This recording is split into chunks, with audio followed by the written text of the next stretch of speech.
Sanson Designs. Welcome to another tutorial by Sanson Designs. This is a quick and dirty technique on how to use the hue saturation adjustment layer.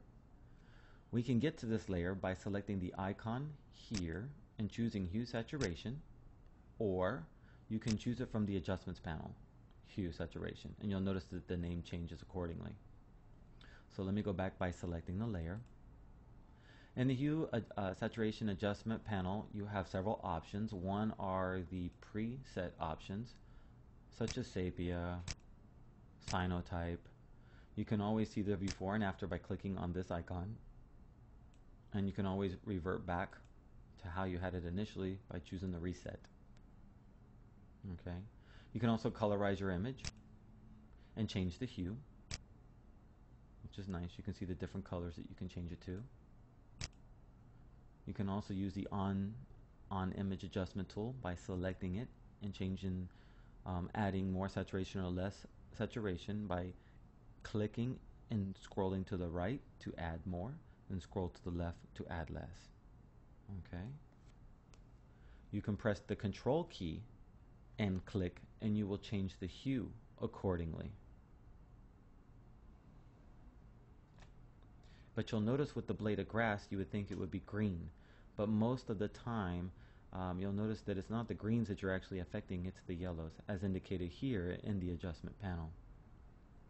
So now let's see what I did to bring out the grass, a little bit more. Okay, so let me drag this hue saturation adjustment layer to the trash. I'm going to open up the group,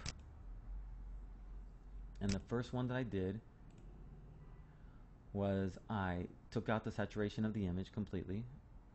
Okay, and just so you know, the lightness slider, I never use that, and most people don't. They usually just play with the saturation and the hue. And I thought, well, I want to bring some more contrast out to this image, so I decrease the saturation, but I change it to soft light, which enhances the darks and the lights. And instantly, look at that image.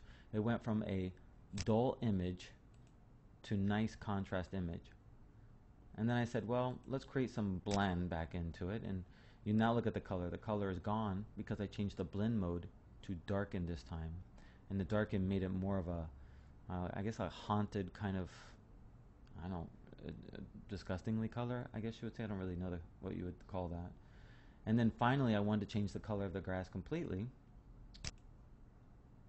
And I just changed the hue, left the saturation, and of course I didn't mess with the lightness.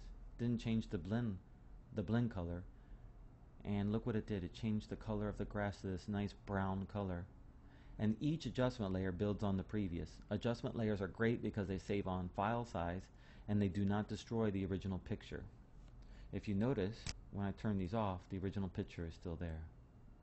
So this is the before, and this is the after. Incredible what 3 hue saturation adjustment layers can do in less than 5 minutes. Well, thank you for enjoying this tutorial on hue saturation adjustments, and hope to hear from you again or see you again.